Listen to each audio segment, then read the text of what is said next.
Hadron Will Collider. you do the fandango? Thunderbolt and lightning, very, very frightening me. Caramia, caramia. What a thing for the thing to go live on. Wow. Welcome to Bradley Powers' Esoteric Hours, folks. I promise it's not the Cassidy Sings Badly show. All right, so here we are. We're live. Comments are coming in. Everything's good. Yeah, it certainly is. So now, apologies, folks. The new Esoteric Hours intro has been delayed by a shit ton of behind-the-scenes work, but the new one is coming. So I present to you the old Esoteric Hours intro. So just imagine we also say "and Jim Andre." All right, here we go. It no longer matters who's crazy and who's not. The world is on fire, and no one is going to put it out for us. No matter your race, religion, or creed, we are all in this together. Remember, your participation is the lifeblood of social media, and right now, the content creators you love are under siege and need your help. Please like, share, subscribe, and if possible, click the donation button in the episode description.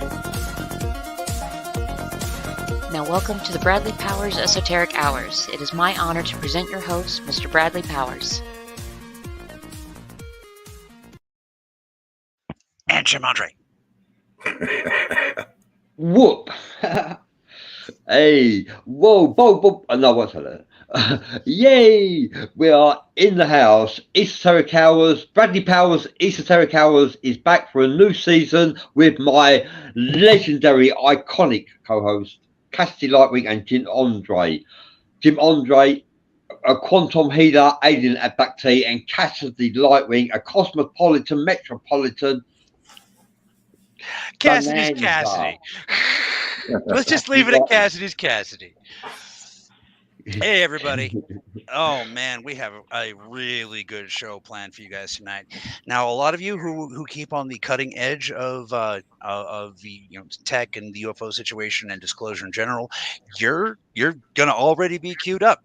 But for those of you who have not, we'll be easing you into it. So today's episode is about the Large Hadron Collider at CERN, right, Bradley? Yeah, that's right. The Hadron Collider. Absolutely. Good. Now, Bradley doesn't know the stuff that I'm going to tell you, but his mind, his heart, his spirit said, you know what? I think we should talk about the Large Hadron Collider. And it was good. So good on you, Bradley. All right. Now, for those of you who doesn't know what I'm going to say about the Hadron Collider. No, of course not. But that's what makes the show cool, you know? I'm just saying, for those of you who wonder if Bradley is, for reals or not, today's episode is proof. His spirit said, you know what? We should talk about this, even without knowing the news. So, yeah, we are for real, folks. So, welcome to Bradley Powers Esoteric Hours with Jim Andre, Cassidy Lightwing, and we're discussing the Hadron Collider. So let's go, and you are welcome to contribute by posting it into the chat forum, whatever questions you like to ask about the Hadron Collider or anything else, actually. But we are focusing on the Hadron Collider, and we've got some Facebook users already are contributing by saying, "Hi there, Jim. Welcome back." Hey all, hi there, all from Vic Makaroff. Yes, he will be appearing on the show very soon, and Jerry Lowell will be, and Jerry Burmeister, and even Dedrick Hilton will be appearing on the show very soon. Okay, so it's over to you guys. I can't wait to talk to Dedrick Hilton. I've been trying to get him on the phone for a long time, but the man is very busy. I just did a show with him. What was it, yesterday or the day before? About all this UFO disclosure stuff. Well, now I just feel like the last kid picked at softball. Which, ironically, would never happen. If you ever see me in real life, it would be like, whoa, okay, we'll have Cassidy on our team first. For example, I have to hunch down to fit in the camera, folks. That's how. That's what it's like normally. And this is as low as the chair goes. So, yeah. Well, awesome. I'm looking forward to it. He's an interesting one to figure out. I have a hard time reading humans in general, but people like him and Cam Logan, I can't. I got nothing.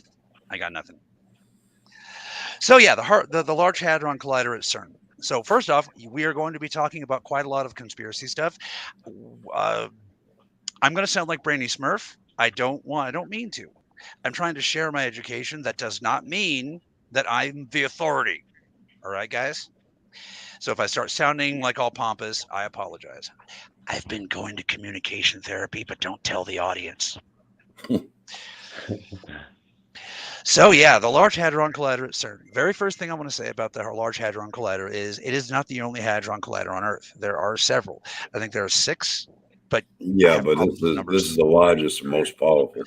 Right. That's why it's called the Large Hadron Collider. Right. They will build a bigger one eventually, and then that one will be the Large Hadron Collider. And or maybe they'll get creative and call it the larger. The original one was $30,000, the original one, and this next one costs $100,000. Well, and then who knows how much it's going to cost. Honestly, and here's what could be considered the scary part, and some of you guys are going to be like, "Oh, you're shills." Just because we're pulling some of the panic back doesn't mean we work for the government. Our goal is to educate everyone. I want you guys to have the same education that I do, and then I want your education too. It's a trade-off thing. See, this shit I don't know. The thing is, you can make a Hadron Collider.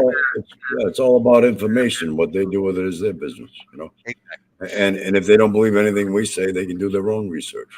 Yeah, but at least we're having fun. So you can build a Hadron Collider in your garage. It'll just be very small. The thing is that the particles that these machines operate with are subatomic scale particles. So you could have one in a lunchbox and it'll still work. I don't understand the need to build it bigger and bigger. Ladies, I think we all know where that comes from. Am I right? But for whatever reason. Now, what I want you guys to understand, the Large Hadron Collider is not large enough to blow up your planet or your universe or anything like that. It is still in a very, very safe, relatively, I should say, safe. If the Large Hadron Collider blew, it would take out a chunk of Europe, yes, but it would not destroy the planet. All right. So. But what about what portal it could open and what might come through? Oh, no, that's exactly the problem. That right there is exactly the real problem. And that's where we're going to be taking off from today. See, what these guys are just starting to realize, because a brand new physics has come in over the last few weeks, and it is not a coincidence that your government is now trying to go, oh yeah, we knew there were aliens the whole time. All of a sudden, there have been a couple of developments you guys need to be made aware of. So with the Large Hadron, wow. Little bit of Freudian slip today. So what the Large Hadron Collider does, any collider, is it spins particles this way in a toroidal formation. Now, any of you guys that know anything about higher level light working, any initiate to the arts can tell you it's all about vortexes. Okay? Woof, woof, woof. From the Wiccans to the Buddhists, and get this, all the way back to the Vedics. The Vedics have detailed instructions on how you at home can access hyperspatial technology. It's all vortexes. So put a pin in that. That's exactly what it does. Spins particles, making a toroidal vortex. Something they've just learned very recently is that one of the long-standing theories about black holes has now been confirmed.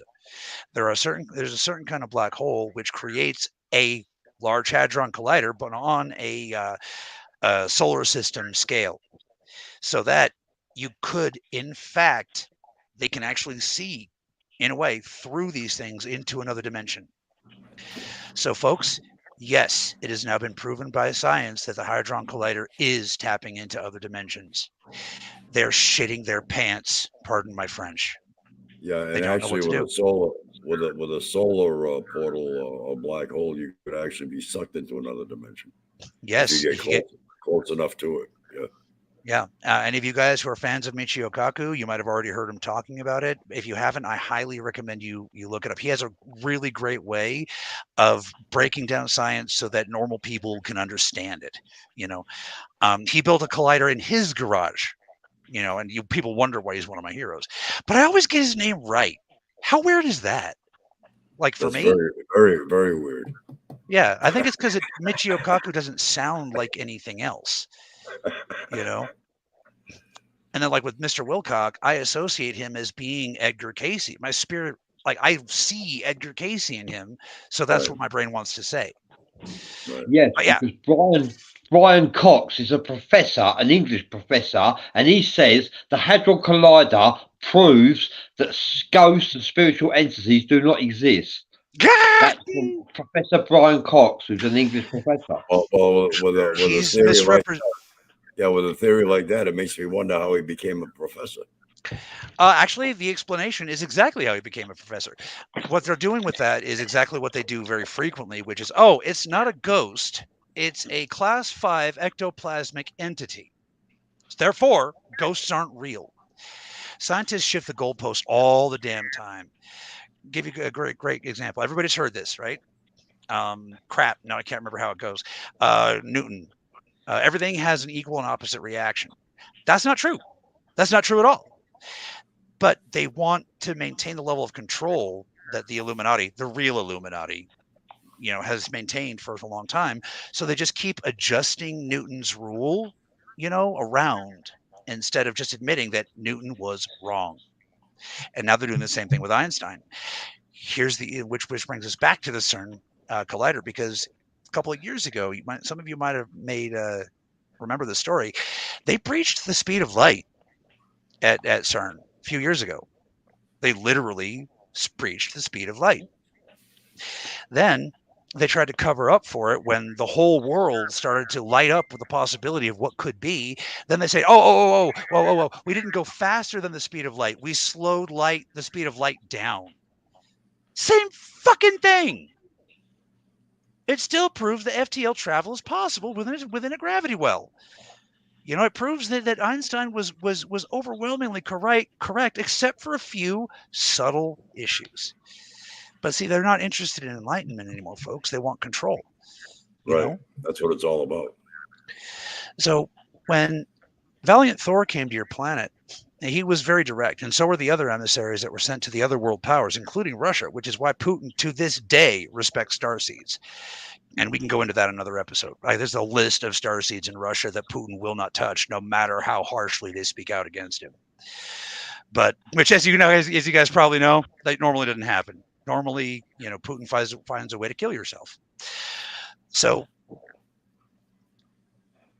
the emissaries explained to your people that you first caught our attention when you started testing the atomic bombs. That was the first threshold. Now, Valiant Thor and the others told you guys there are more thresholds coming. At the same time that he told you more emissaries are coming, and set up a treaty so that we could be treated properly. Thank you, sir. Ow. That was not me trying to be funny. I'm trying to salute Valiant Thor. Anyway, that's what I get for watching myself in the mirror. So the thing is that the second threshold has been breached, which is the speed of light. And your scientists think they can cover up for the fact that they've breached that second barrier by saying, oh, well, no, we actually slowed the speed of light down, which, if you think about it, is actually a way grosser claim that you guys slowed down the speed of light. Are you kidding me? With a CERN collider? And then they wonder why people don't trust them. They say cockamamie crazy things like that. Oh yeah, they never want to reveal the truth. That's what it is. Yeah. Drax says opening portals. Yes, that's what I was saying. This information is bleeding edge new. That they know now that what they're doing at these Hadron colliders is opening small portals. And allegedly, Cassidy, I don't know if you're aware of this, that they have actually opened, so they have actually connected with a conscious-minded entity. Oh, yeah. They believe that's on Saturn, from hell, a spiritual entity that they are communing with at this moment in time. There was actually one member. There was actually one member of CERN that, during one of their experiments, actually disappeared. And their clothes were left behind. I've heard stories like that. I have yet to be able to confirm it. I don't think any of my contacts actually still work with CERN. I've heard nothing new for a couple of years. Right. So yeah, this was at least watch. That was the one that disappeared. This was yeah, really. That was like a couple of years ago. So Yeah. David Wilkes is saying, I live 5 miles from Lawrence Livermore Lab. Well done. Ooh, I bet And you've seen some weird stuff. David Wilkes says liberated Orion Group, I believe. And the Hadron year was 1985. And Candy Fowler says, are you saying Putin liberated the Orion Group? What was that last comment? Candy Fowler says, are you saying Putin liberated the Orion Group? Oh, I don't know if he limited the Orion, if he, whatever that is. I know that the starseeds that are open in Russia, like there's some of them that have literally made their career out of being starseeds. It's a different world in other parts of the world, different cultures. And one of them is actually also one of my favorite musicians, by a guy by the name of Vitas, and he can speak openly. He is openly a starseed. He tells people right in the thing. He's from the Pleiades. This is what he's here to do. And Putin leaves him alone. Putin actually respects the supernatural. I actually respect that about Putin. Now, if only he'd pull his head out of his butt and stop this madness. It's not too late, Pooty Poo. Yeah. Because he believes that if I'm going to die, you're going to die with me. Unfortunately. Well, I believe that with what Jim knows about the Zetas, because Jim knows a lot more than he says about the Zetas. But I believe that he could back me up when I say that this is the way we fight. Putin's causing trouble, is bringing the world to the thing. So what we do, we inspire courage. Right. We told you guys exactly what was going to happen. I don't believe we used the name the Wagner Group, but still, this is the way we do things. When the going gets tough, the tough get going. Mm-hmm. Humans can be inspired in their dreams, but they can also be, what's the opposite of inspired? Undermined? Undermined, yeah. Yeah. Well, the biggest thing is the deception with everything. That's the biggest thing. Yeah. And one of the things that humans must understand is that this deception that you guys are existing under isn't just a coincidence or a social pressure. It's a principality. There's a principality pressing on you guys. Yeah, it's by design. Yeah. When we're born into for example, all of the species on Earth are born slaves to survival, right? But a human being is got a double whammy. He's not only born a slave to survival, but he's born a slave to survival and a slave to society. Right from the get-go, society indoctrinates you, right? I mean, you gotta. It molds you and shapes you, forms you into what it wants you to become. Yeah, and that's from birth. That's right. That's from birth, and there's no greater brainwashing. Now, I'm not sure about the Orion Group, but we've been telling you guys about the play-by-play about what's going on with CERN and their contact with certain non-dimensional groups the whole time. The fact that we've been right and it's all been progressing, you heard it here first, folks. This is why EsotericHours has the lightning in the bottle. But yeah, the thing is that whole 0 point energy thing, it's not 0 point. They think it's 0 point, but it's not. They're drawing energy from a habited dimension. And that's what's causing problems with like the black-eyed children and the black-eyed people. It's going to get, Jim said it himself, the Zetas are going to blow that shit up before they let it get too much further. Yeah. They keep pushing it. Yeah. Mm-hmm. That's a guarantee. Yeah. And you gotta take into consideration, they don't tell you the truth. No. I mean, they don't tell you what's really going on there. No. And they deliberately oppress and target people that try to tell you the truth. And hey, wait, Bradley, haven't we been getting targeted and oppressed since we started this show? Huh.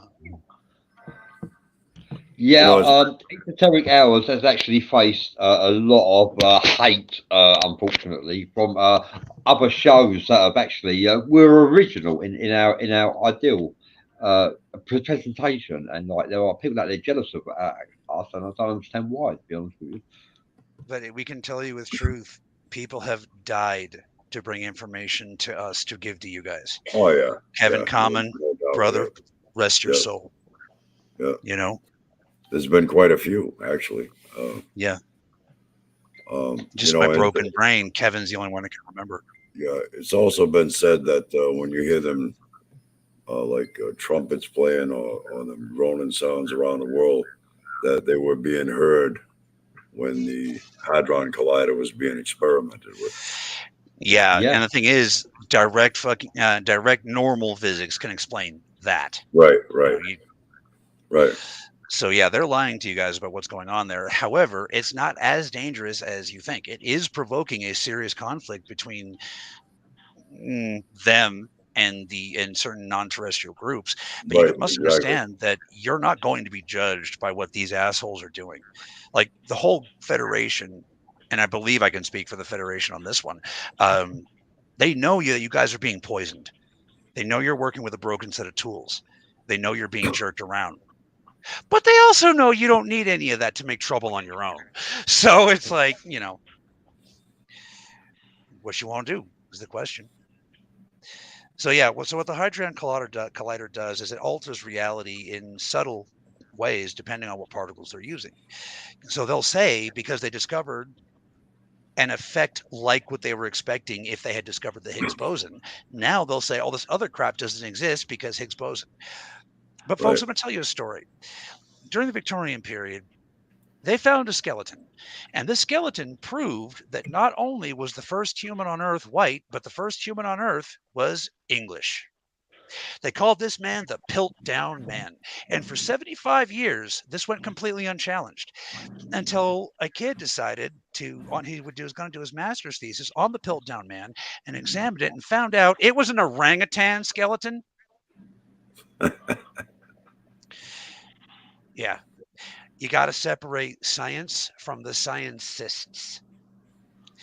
They have created a cult. They will shove whatever they can, however ridiculous the information is, at you, and to try to keep control. The Big Bang Theory, as you guys have been taught, it was disproved in 1974, but they still teach it. Right. 20 years ago, yeah. What was his name? The guy in the wheelchair, Stephen Hawking. Hawking. Hawking. He said the Big Bang Theory was the birth of the universe. 20 years later, he said, actually, and that made him famous, a household name. And 20 years later, he said, do you know something? I actually think I'm wrong. The Big Bang Theory wasn't the creation of the universe. The universe always is, always was, and always will be. You know what I mean? In his defense, he had new information by that time. The thing is that what has been completely missed is they have adjusted the model to that. They'll call it the Big Bang Theory, but they won't teach you the new model. So they leave the whole fucking planet to. Sorry, I'm cussing up a storm today, aren't I? They leave the whole planet to still think that the Big Bang Theory is boom. That is not it. That might be how it ends. That may be how it ends, but that wasn't how it began. Right. I mean, you could agree. I could agree that it all came down to the universe sprang up from a single central point. Even ET physics agrees with that. But even human models have moved past the Big Bang. If you guys like look up scientific papers, when you're in the know, they call it the Big Expansion now. Because they realize now that space is expanding from the singular point of every star, and they're shitting their pants. So yeah, they say if you stood in one point and then you headed straight forward ahead in that direction, you would return back to the point you actually came from in the universe. Oh, another thing is this: if the Earth is actually spinning, rotating, right? I should be able to get in a helicopter and hover and wait until Alaska gets near me instead of me having to travel to Alaska. That trick actually works the higher up you get in the atmosphere. The problem is, and the reason why that doesn't work here is because you're too close to the center of gravity. You're in what's called a gravity well. But they actually use that phenomenon like in international flights where they go really, really high. Yeah. Gravity is weird, folks. Here's another one for you, Cassidy. Then when you're on a train, when you jump up and down on a train, you're landing in the same spot. But if you go on the roof and you jump up and down on the train, you'll land in a different spot. Well, yeah, inside the train, you're not encountering wind resistance. Outside the train, the wind's blowing on you, so you're going to lose. Same reason a kite works. The truth is, folks, and this is the physics, and for those of you who don't believe me, I just ask you to look at how many times Jim and I have told you the information, and we've been right, years ahead of the physicists. The universe began when gravity, a field of gravity, encountered a field of space in the greater omniverse. Trying to explain this in 3D terms is difficult. The moment where those two forces intercede, so think of it as like two blobs of water floating around, right? The moment those two touched each other, this universe was created. Right. Your scientists don't understand what space is. Okay, every single one of your governments has said that the aliens told us we don't even know what space is yet, and I'm here to tell you they're right. Okay, they don't understand what quantum mysticism is either. They think they even said it's jargon, gibberish, quantum mysticism, right, because they don't understand it. Well, and to be fair, there's so many people use quantum mysticism as a dodge and as a hustle. You know what I mean? But for those that actually know what they're talking about, it's not just circular talking. So basically, what gravity wants, right? Gravity is the force, wants everything to be okay. It's very space, right? Space wants everything to go. Space wants to be everywhere. So if you were to leave this multiverse and enter just space by itself, you would experience being everywhere and everything all at once, which I'm told on a strong enough hit of mushrooms, you can do that. For a period of time, anyway. Yeah. We Lyrans, we don't project out that far because that's how you get sucked out of the multiverse. And we don't, that's not good. Projecting out of the multiverse into the omniverse is one thing. Projecting into pure gravity, you don't survive that, So here in this multiverse that was created by these forces that are just cannot untangle, but that's also why this universe is never going to end. It's one of the few stable places in the omniverse. You see? Well,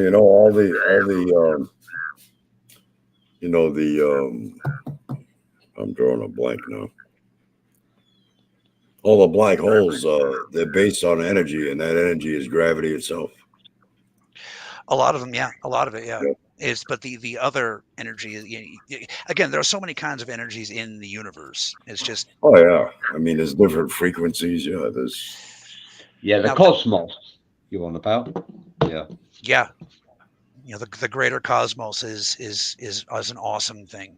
It's so much more complicated and so much more simple at the same time. We can see the universe, but we can't see the cosmos because it's like frequency, by sound frequency, vibration. We can't see it. That's the cosmos. Right. The universe is like nobody can see the whole cosmos. I also believe there's no such thing as nothing. I envy you. Facebook users say, how do dreams begin and end? The thing is, that's the weird thing. When you're dreaming, yes, you're experiencing a chemical state called REM sleep, rapid eye movement sleep. But what's happening to your brain is that your mind is being flushed. Your brain is being flushed with DMT, dimethyltryptamine. What that does is it chemically gives you a bridge to another universe. I mean it when I say it's another universe. The dream time, you can do things in the dream time and have it affect the real world if you know what you're doing. So what you're doing when you're dreaming is the dream never begins or ends. It's just, so if you can imagine the dream state being this higher vibration, right? And you're here in this lower vibration. I'm trying to make my hands flow against each other. Oh, okay, it's hard. I got it. When you're dreaming, you're popping up into the state of mind where you already exist in the dream time. You're in the dream time, all of you right now doing stuff, Have you heard that the Chinese have actually invented a device where they can actually record dreams. They can record your dreams and play them back to you. Yes. And they've got to the point where they can almost achieve facial recognition with it. It's going to get scary. Yeah. Isn't it? Wow. So like I said, you guys are all in the dream time right now. Everybody is. Now we're all part of a more singular consciousness. There isn't as much division there. So that's why I saw a lot of people can have the same exact dream. Life is a mortality dream, and when we die, that's when we wake up. Yeah, pretty much from the other side. That's what this world looks like. Yeah. So the dream roll, never roll, does. roll your boat gently down the stream, merrily, merrily, merrily, merrily. Life is but a dream. Yeah. There we go. Well said, Jenny. Well said. Yeah. Jim's a singer, so. It's a bridge to another universe. Yeah, Jim sings better than I do. I'm like a caterwauling cat that's just been hitting the nuts with a board. But yeah, you're exactly right, Jenny. It's a bridge to another universe, and you can learn to control it. Also, planning time for a higher self. Exactly. Well said. Well said. Also, every face in your dream is a face you've seen before. I would like to be able to test that someday. I don't know. Something could be said for the idea that you can meet new people in the dream time that you've never met in real life. But then again, it could be said that it's all just the singular unity consciousness anyway. Yeah. So debatable, isn't it? What you're saying, Custer? Yeah. We need more beer before we talk about that. I've met people in my dreams I've never actually met before. You know? Yeah. To be honest. But that's also one of the reasons why there's so many people that are claiming to have these dreams that I am coming and doing stuff to them in their sleep. My face, yoink. You've seen this face.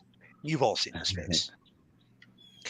You all know my face, and that's because I resemble Constantine. A lot of people do.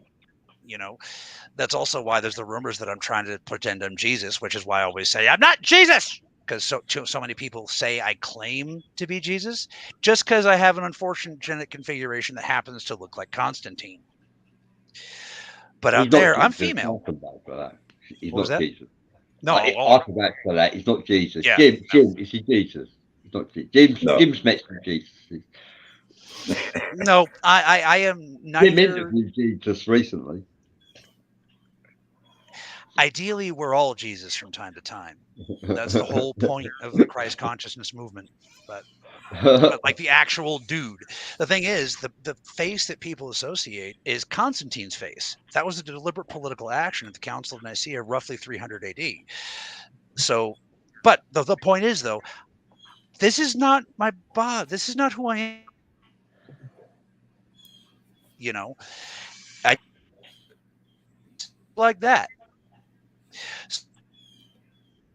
Where they say, yo, you did this, you were there in my dream. You're not talking about you personally. Their mind is putting your face to a concept, but that doesn't mean you did this to them in their dream. You know what I mean? So, okay, all right. Jenny says, well, you met them in past lives. And okay, all right. That one I can agree with. That's cool. The eyes do it for me. It's all about connection. I like that. As they say, the eyes are the windows of the soul. That's true. You look nothing like Neo. No.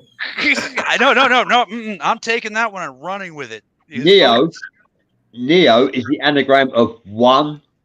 Mm-hmm. But it also means new. So it's like a perfect name. But yeah, pretty soon it's getting to be time for us to be able to tell you guys more and more of what we're capable of doing. Like we've told you guys bits and pieces. Like everybody knows Jim can heal.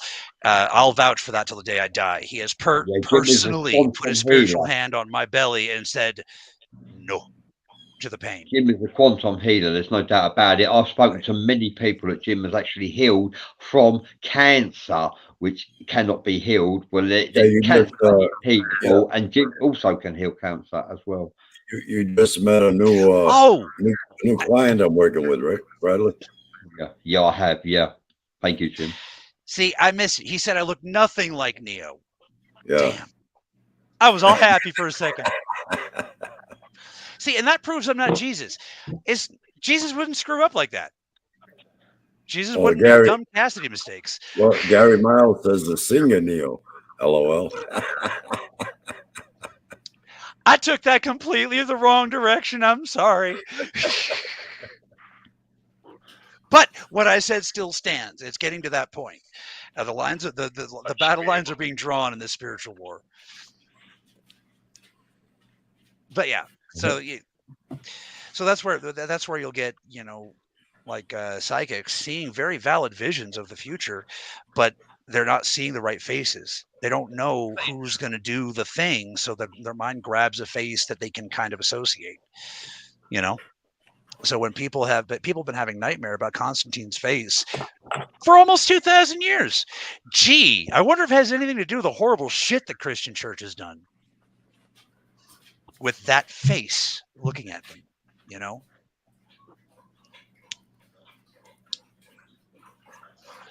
But yeah, folks, deception is strong here, and it's not just a phenomenon. It's a principality. There's a will to it. Oh yeah, it's all smoke screens and mirrors. Yeah, and I know we're not supposed to smoke on the show. I don't give a fuck. Smoking. All right, so going back to the Large Hadron Collider and the second threshold. Now, something else, this ties into something else. And again, I don't want to say I told you so, but we have been telling you guys on this show for a long time, you know, the Voyager specifically. I said we said one of the craziest things we've ever said. The Voyager will be contacted soon, the Voyager probe. And lo and behold, about 2 weeks ago, bam, it starts sending back messages, all indications that it encountered a ship. So you combine that with the government's disclosure, the new physics that have been being discovered, and it's all just very exciting time to be alive. But at the same time, we have work to do. So yeah, I think that's it. I think that's everything I had planned to say. So obviously, I've been enjoying myself so much talking on this show. I forgot to share it. But we have quite a lot of viewers anyway, to be honest with you, so that's quite good as well. And look at the backdrop. Cassidy is supplying to the show. EsotericHours, yeah, red and black. That's very cool. Special thanks to the viewer who sent it to us. Oh my God, it worked even better than I thought it would look. So thank you. Thank you to everyone who supports PVS. It is... I skip meals so the company can keep going, folks. So so thank you, every single buddy, everyone. Even the people who just view, even you lurkers, thank you guys too. Yeah, you thought I couldn't see you lurking there. I can't. I'm just doing a bit. Alrighty. I'm going to go for this from Corinne Gurnu. It says Facebook user, but I've got the names here. Corinne Gornu is saying, as my spirit sat up from my body in a dream state, I heard a foreign entity must have sensed it because it ran down the hallway so fast that it caused the bird to hit one side of its cage and make so much noise that it woke my cousin up.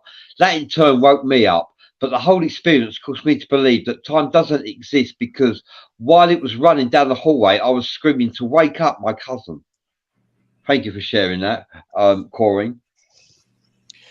From a certain point of view, time doesn't exist. Time, the way humans understand it, does not exist. However, that being said, time is an energy source that can be bent just like electricity. The truth is, outside of this very limited reality, everything is always happening all at once, everywhere. Like you're not just... Yeah, exactly.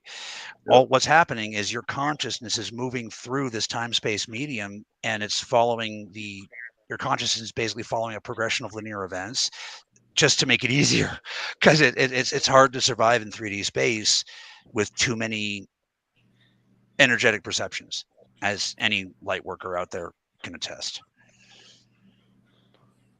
Marianne, Ghost House. Hi, Marianne. Yeah, Marianne. Stay on Facebook and keep doing what you're doing because we enjoy it. Oh yeah, we're working with Ghost House to produce if you've shows. Got anything that's bothering you, please call me, call Jim, call Cassidy. We are healers, really. I'm a spiritual advisor, and we can help to guide you if you need it. Okay, but don't ever think that you're alone because you're not. Nope. Gary says the sun is giving off a new energy. The weeds are loving it. Yeah, this is a very nutritious time for the planet. The only problem is that it's detrimental to modern society, specifically only because modern society uses electricity, which is disruptible by what's going on. So yeah, this is normal for the sun. It's called a oh damn it, what is it called? I can't remember what it's called. It has a specific name when the sun's rays get too intense and it disrupts electronic Carrington event. It's a Carrington event. So yeah, Drax says screw with time and everything ripples. That's true. And that's why time travel is so rare. All right, so Jenny says something very important here. She mentions that in meditation and sleep, there's a huge portal open in Russia. There's a lot of seers are drawn to it. Have I heard of it? Yes, it is called the North Pole, and you wouldn't have believed it, 10 or 20 years ago, but you can look now. The poles are shifting as planned. Like your scientists have known the poles are going to shift for a long time, but the poles are supposed to. Okay, so hold on, let me grab a toy from my desk here. All right, so this is your planet, right? The poles are supposed to shift around and counterpoint to each other like a magnet. Instead of doing, this like they're supposed to, they're coming together. So the North Pole is currently in Siberia, and that is the major portal vortex the psychics are seeing. You'll notice it's been making a very slow southward march for a little while. Now, if you go simultaneously, if you go south, you'll see that the southern pole is creeping up through like Australia, I think. But yeah, if they continue the current trajectory, they're going to meet, get this, folks, at Mount Kailash in Tibet. So yeah, this isn't supposed to happen. Even the ETs don't really have a satisfactory Newtonian explanation for how this is happening. The idea that magnetic poles can move towards each other like that instead of around is impossible by all physics as your species understands it. Gary Miles says, do you think Nostradamus was or is a time traveller? He was a philosopher, or another word for that is he was a psychic too. But psychics weren't really permitted around his time of his age of living. Yeah. Psychics might even be referred to as a witch. So he was a philosopher. Yeah, that's why he had to write his writings in what they call quatrains. Right. I don't think he was a time traveler, but I do believe he was a psychic. Like the imagery he uses, in his descriptions, it's too real for the time period. It doesn't sound like a guy trying to talk down to a lower technological people. It sounds like a lower technological person looking at high technology and not understanding what the hell he's looking at, but trying anyway. Yeah, God bless his soul. Yeah. Yeah, lots of shifts. And yes, CERN is causing some of it. Just, again, philosophy is healthy. Yeah. A person a well-trained mind should be able to at least philosophically entertain ideas that they do not agree with, just even if nothing else, for the sake of understanding how the opposition is going to think, Right. But that's where philosophy is. But then, look at what they did to him for it. So, well, philosophy is a form of psychic in a sense, although it's hard to distinguish between the two. Explain. Philosophy. Because, your imagination is running wild, manifesting visions in your mind. Okay. That's fair. That's fair. So, yeah, the CERN, a Large Hadron Collider, needs to be managed more carefully. But the thing is we're not going to be able to get through to the bulk of humanity without something serious, some kind of stronger reach. Because a lot of these scientists really don't understand the forces that they're meddling with. They've been told their whole life, Right. It's not real. Right, exactly. Yep. But the ones that do know what it is that they're meddling with, they need to be dealt with for good or ill, Right. Yeah. Hi, Jim McFarland. Hey, McFarland. That always confuses me for a second. I'm like, oh, Jim. So, yes, ma'am. I've been waiting for confirmation. Everything is up in the air. Everything is in flux. So basically the way I've constructed BVS in my time is that I can be available for whenever you guys are ready, for the most part. Although time zones are still giving me trouble. Jenny says they know what's happening with the portals and more will go missing. Yeah, well, of course they know. The thing is the humans that are involved in this, they're counting on being at the right hand of the devil. And it's just not going to work out that way. It never does. You know, the beings that you guys would call the Annunaki, I call the Nibirites, the Illuminati, whatever word or tribe or mythology you want to put on it, it's really irrelevant. The only way out is for people to start freeing their mind, you know. And that doesn't mean everybody agreeing, because quite frankly, the multiverse is too complex. You know, it sounds, a great many things in the world sound like paradoxes and contradictions, when in fact they're vortexes. So also, you're saying what you just said, Cassidy, Nibirites and Annunaki. Nibirites are from planet Nibiru. Annunaki is actually an umbrella word.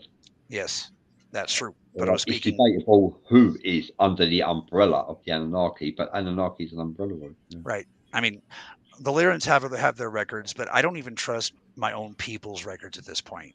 You know, the Principality of Deception is simply too strong in the biosphere right now. Yeah. Probably not. She said, "Did you see the post that tagged you in about 34 missing children in Ohio?" I did not. I'll try to go back and find that. Remember, I get messages all day, so when I look at the messenger and I see that's like all I can deal with. So sometimes, or very often, messages fall off the bottom, and I'm unable to get to them. We've got so many familiar faces here. I'd like to put a shout out to David Wilkes is in the house with Beck Birdie, Jenny Zydek, Draconis Blackflame, Marion Clark, Gary Miles, David Wilkes, and is the other David here? I'm actually looking. There's so many familiar names here. Thank you everyone for contributing to the chat forum as well. It's a pleasure to have you near us, and keep pumping your thoughts, feelings, and vibrations and emotions into the chat forum, because we love to know what you're really thinking. Well, Marianne, that sounds like it's a job for us. Light workers unite. Let me look into that, and we'll see. When it comes to missing children, all negotiations are over. Hey, Richard. Gary says, "Are they ever going to find answers to Skinwalker Ranch? The portals are becoming physical." I'm sorry, but no, not until us or another team like us can get out there. That's one of the reasons why we've been like truly burning the candle at both ends to try to develop the funding to go out there and see what's up. The problem is that there are almost no investigators left on the planet that still have access to their pineal gland. So there's no way they can understand what's going on at the Skinwalker Ranch. There simply isn't. You know, without the access to your pineal gland, you'll look at, just taking the example of ghosts, you'll look at any spectral activity and to see, oh, there's just a ghost. Whereas somebody with at least partial access to their pineal gland will be able to tell the difference between type 1 through 5 entities. And yes, I'm using the Ghostbuster scale, but the Ghostbuster scale used the Thulian scale. So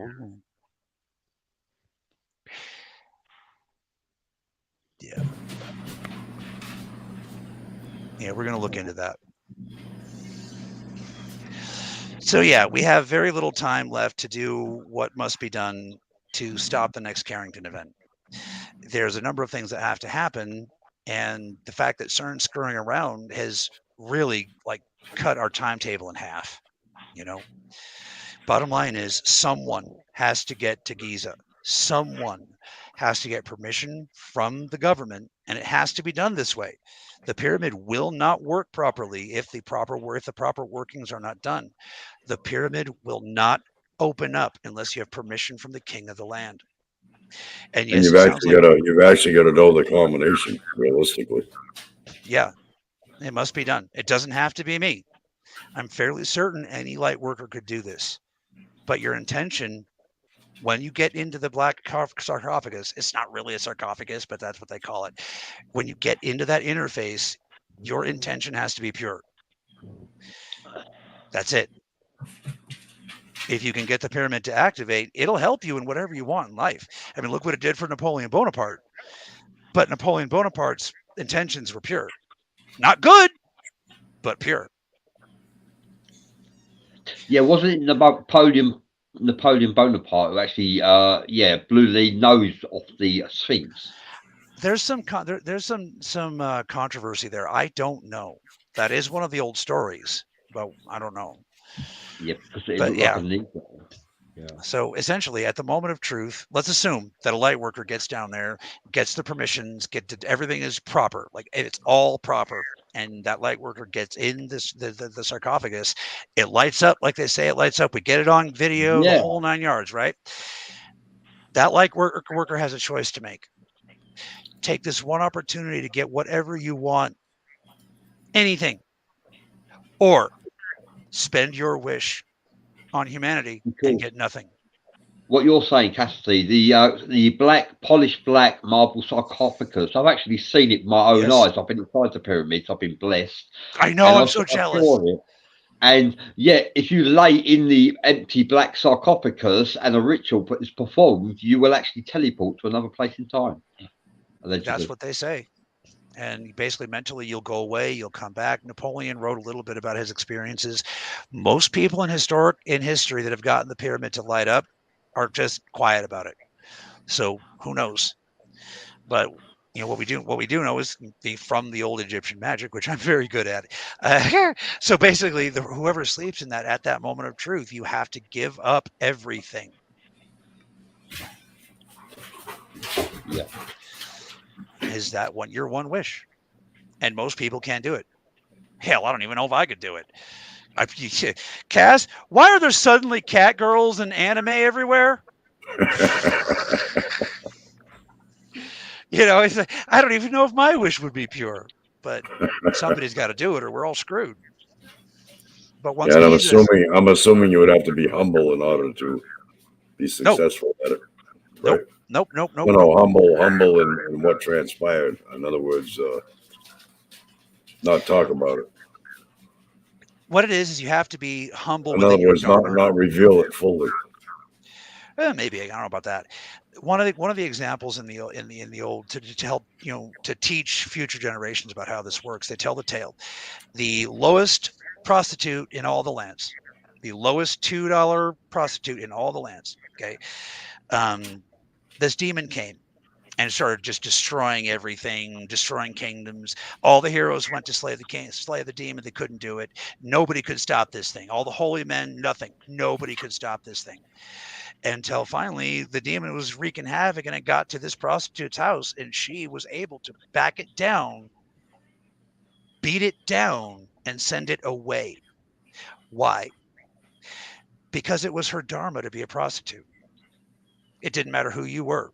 She never judged you.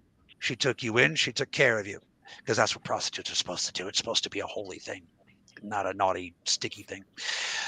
But it didn't matter if you were a prince or a pauper.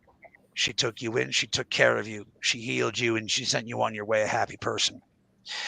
She was so right with her dharma that just being in her presence backed the demon down. You don't have to be a good person. You don't have to be a great person. You don't have to be any kind of person. You just have to be right with yourself. Right. That's all we need, folks. That's all. One light worker with the resources and the permission and the strength of soul. Yeah, that's Gary Miles says, hasn't part of the pyramids been taken away with the capstone? The capstone of the top of the pyramids has been removed. That's part of the reason why it doesn't function properly. The capstone, if you know, there's actually a lot of cold, hard Newtonian science on this one. The pyramid is a resonating chamber. What they wanted it for is anybody's guess, but we know it resonated with an F-sharp chord. Now you combine that with the resonation of a pyramid-shaped gold piece, and bam. But that's one of the reasons why it's not working anymore. However, we must take into consideration the pyramids as well as Stonehenge is a gigantic vortex. Mm-hmm. Both places are. Yeah, theoretically, if the information is correct, once we can activate Giza, other sites around the world will also be ready, including Stonehenge, not Mohenjo-Daro, the other place, in Turkey with the stones. Mohenjo-Daro is the dead place. South America, yeah, all these places around the world. Angkor Wat. I need to get on Angkor Wat. But yeah. So that's what we've been trying to do all this time, is develop the chops to get it done. And thanks to you guys, we're in earshot. So let's just do a round of applause for you guys. Beck Birdie says no, it's not a vortex. From what I understand, it is. I haven't seen any evidence to suggest it isn't. Toroid and vortex are not quite the same thing. Beck is usually very, very precise with what she's saying, so that might be what she's talking about. In my experience, Beck usually knows exactly what she's talking about. The trouble is, from my point of view, understanding her. But I don't understand anybody. That's not Beck's fault. Yeah, and Beck, you had to come on the show, Beck, because you're a pleasure to talk to. Oh, yeah. You're very informative as well. Even if it's just to chew me out. But by the way, folks, and that's an open invitation for all the Cassidy haters. You are welcome to come on the show and confront me. As long as we keep it funny. Well, yeah, you don't have to be. I'll be funny. I'll keep it funny for both of us. Cassidy is a comedian, yeah. So I try. I'm more of a hack. He's an entertainer. It's better to laugh than cry, that's for sure. Oh, yes. Now, folks, the reason why I choose that story is because that's the position of the woman in that story is the position that I had dedicated myself to back home. You know, what you guys might call prostitution, we call healing magic. But then again, cats. So I've learned recently that humans don't function that way, and I've been coming off as creepy for many years. But so, like, sexual healing, massage healing, bodily healing, Reiki, that's what I did back home. So that's why I use that example, because I get that one. There are examples from different eras in human history where great warriors have done it. Gilgamesh is a great example. But I'm a lover, not a fighter. But yeah, Gary says, yes, about the quartz crystals. That's kind of what I'm talking about. Is the resonation chambers still function inside the Great Pyramid. Again, we can argue what it was for, but we know what it does. Kind of makes me wonder if back then they were like, "Oh, it's the Great Pyramid. It's going to destroy us all," like the Hadron Collider. Wouldn't that be wild? So yeah, if anybody has any specific questions about the Hadron Collider, now is a good time. As like between Jim, Bradley, and myself, we are an encyclopedia of information, but there's so much we don't know what to talk about sometimes. Well, there's a lot of it that they too much to talk about. Yeah, like the black-eyed children. This ties into CERN intimately. Right. There's too much to talk about. Yeah. So, for example, we'll until there's questions, black-eyed children. So the black-eyed children you guys have been hearing about. So there's a couple of factors I want you guys to notice that are always the same with these black-eyed children accounts. They come into your house, they rifle through everything you have, and then once they find whatever it is they're looking for, they take off. And then your family gets sick with radiation poisoning over the next few weeks. Okay. Now, what you guys are not aware of is the stuff you don't see from the human point of view, which is the real tragedy. Those children are human children. They're not aliens. They're not invaders. They're not visitors. They are humans that are being taken over by a certain kind of what you might call walk-in spirit, entity, intelligence, what have you. Those children are themselves burning up. Okay. So when people see the black-eyed children, there's this innate sense of horror. It's because your brains know what's going on. The entities that are taking over. The pyramids, sorry, I didn't mean to interrupt today. No, it's okay. The pyramids are the throat chakra, okay? And they are also said to be the voice of our planet, the throat chakra, governing our communication of thoughts and feelings. It is how we express our inner creativity, the pyramids. Cool. I never thought of it that way, but I guess. I mean, if Tibet is the navel chakra, then I mean it stands. The Great Pyramid is 30 times larger than the Empire State Building. What about Kailash? What's 30 times larger? The Great Pyramid. So Yeah, Jenny, allegedly 4,600 years old. Allegedly. Oh, they're so much older than that. Or rather, the foundations are older than that. Yeah. I would agree with you. That's very possible that like these missing children are also these black-eyed children. That very well could be, you know. But the problem, the entities that are inside these black-eyed children are the emissaries from that dimension we were telling you earlier, where they think they're drawing 0-point energy, but they're destroying a reality. So these black-eyed children, they're trying to get to the CERN to shut it down by any means necessary that will include violence. How many species need to have that thing on their hit list, right? Well, that's where the Zetas are going to take control eventually, if need be. Yeah. Oh, it's coming. And some of the starseeds that are deeply in connection to their sky crews are saying 2 years, a year and a half.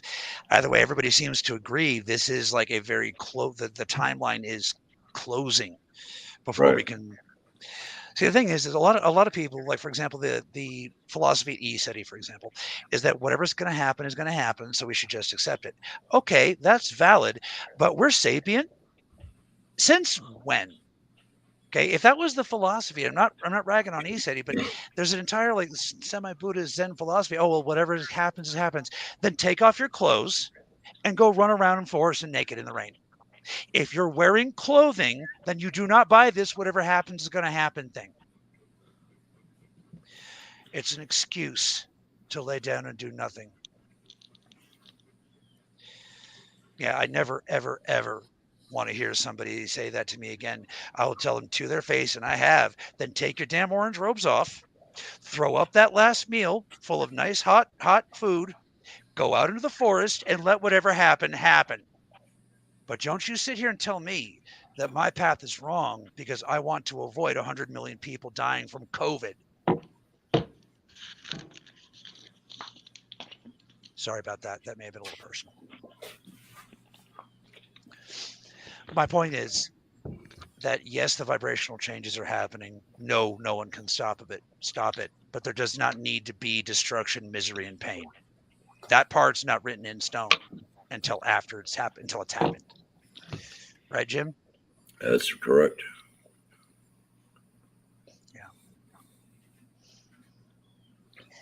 Yeah. I don't feel we can address your comment, Gary, without getting in trouble. So who votes we get in trouble? You know me, I love trouble. Okay, then. All right. Yes, Gary, you are 100% correct. The thing is a lot of this has already been discovered and been trying to be disseminated to the American people, but the American people are ignoring it because it's too horrible to contemplate. Folks, the Chinese have been, the Chinese Communist Party has been infiltrating your society, telling you more and more cockamamie crazy things for about 20 years in preparation for kicking your butt in World War III. I'm going to bring this up, okay, because Beck Birdie made a point. I haven't heard anyone say that Beck Birdie saying it's not a vortex, and physicists have discovered that the pyramid stores electromagnetic energy in its chambers, contributing to the belief that it is an energy vortex. That's where that comes from. Okay, I just thought I'd bring that up. There's a little bit, if I may. Well, see, the thing is they've actually seen what Bradley's talking about. It does in fact store this energy. You can see it with a lot of electromagnetic cameras. What they've also seen, however, is that it's not functioning properly and that the energy is not going where it's supposed to go. So every so often it goes off like a geyser, shooting these crazy amount of electromagnetic energy straight up into the air like a geyser. So I think that might be what she's talking about. Yeah. Facebook user says, I witnessed a female being vibrating at a different frequency because she kept moving in slow motion. And very possible. And when my inner spirit pushed me to interact with her, she gifted me a crystal, and it told me it came from a sacred place. Once I laid my eyes on it, I remember a dream being in a cave, and I'm sure that's where it came from. That is very cool. I suggest you do a Google search on Crystal Throne Cave, Romania. That you might find some answers or insight there. But yeah, they're coming for the children, and that's why I keep telling you guys, my enemy is not with any human, not even Shelley, who I consider being the murderer of my daughter. My war is with Moloch and Mammon. Moloch is the eater of children, and Mammon is the principality and greed incarnate. So, but yeah, the child eater is in play. The child eater is awake. The child eater is being fought on hyperspatial grounds, or what you guys might call the astral, or whatever, dream time, whatever. Those of you who've seen the astral war in person, in your visions, you know exactly what I'm talking about. So we're at an hour, and we seem to be running in circles now. I thought it was called Esoteric Hours. Yeah. I'm just saying, if we're going to want to go for another hour, let's go a direction. Yeah, I'm quite happy. Yeah, I'm enjoying listening to you, actually. It's good to hear you talking, Normally, we're all so busy that it's nice to have us all together, Jim. Yeah. This amethyst right here actually manifested out of nowhere. That's awesome. Did you witness this, or was that told? Well, actually, what happened was my son lives about maybe 7 miles from where I'm at down here in Florida. And he get out of bed one day, and it was in the bedroom, actually on the floor, and he stumbled over it. Had no idea where it came from. I asked his wife. She said she didn't know where it come from. And they got a 16-year-old. He didn't know where it come from. So anyway, he kept it for a few days. He knows I'm into this type of stuff. And he gave it to me. And he said he had a dream that that this amethyst was in the dream. And it was near a wooden box. And he went over and he took the lid off the wooden box. And he looked inside. And there was voodoo dolls in there with a bunch of pins stuck in them. So he gave it to me, and I get good vibes off it. So I don't know if it was protecting whatever was in that box or what, but that's the story on this one. Yeah. Well, there are physics that are going to be revealed to people soon that could support that story. And there's already existing examples of that on the planet. Look up the sky stones of Africa. Right. Apparently, for all intents and purposes, they seem to just materialize out of the sky and fall down. Now, what you guys will eventually come to understand is that's exhaust from NOMO ships. That's just the way it does. The reason why the sky stones seem to be solidified nitrogen is because they are, in fact, solidified nitrogen. Not take enough light out of a molecule, and it becomes a solid, or out of a photon, it becomes a solid, or anything really, it becomes a solid. Gary says, where's nowhere? Nowhere would be outside of the sphere of light that could be called source. Outside of that sphere, there is, you can't even call it nothing, because to say nothing is to give it a form. The void, there's no word in English language to describe the great nothing outside of the sphere of light, but there is nothing out there. There are other spheres of light, maybe, but between those spheres, it's not even vacuum. It is literally nothingness. And part of our training is to dip into nothingness just so we know what the stakes are. And it's, imagine if you could jump into water that's so cold your ancestors shivered, but not an exaggeration. It was so cold it affected your karma in the front and back of time. That's what it's like. That's the best analogy. And that's just the beginning part. That's where there's still something. That's approaching the vicinity of nothing, let alone being actually in the nothing. I don't want to think about that anymore. Can we talk about something else?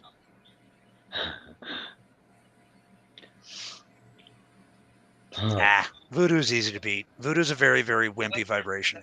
I'm sorry, I'm not talking about for any of you out there who practice voodoo. I'm not talking about what you do. I'm talking about those voodoo shitlings. So yeah, voodoo's real, but it's also easy to beat. Talking of magic, I've shared this show 66 times. So 66 groups. Move on. David, Can we make it 55 or 77 later? You do that on it. You do that on every show. Do you still have fingerprints?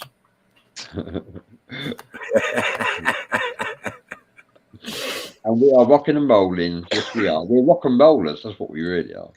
We are dancing, doing the fandango. Not the root chakra, the navel chakra. The place where they're coming together is referred to in this line of spirituality as the navel. People will call it the root of the world, but it's actually the green chakra, or not the green. I'm sorry. It's the right. It's not the root. It's not the red chakra. Is what I'm trying to say. I have a question for Jim, actually. Jim, is alien abduction a violation of one's human rights?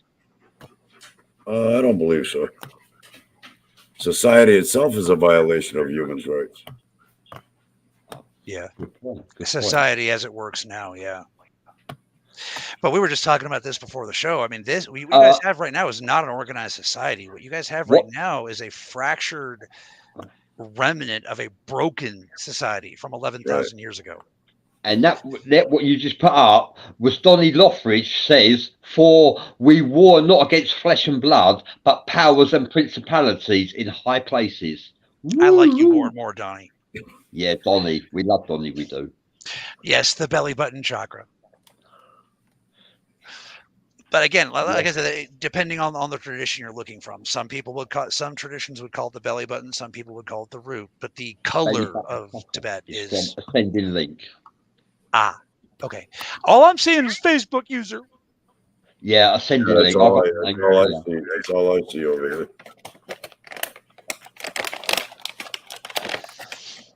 So yeah, if the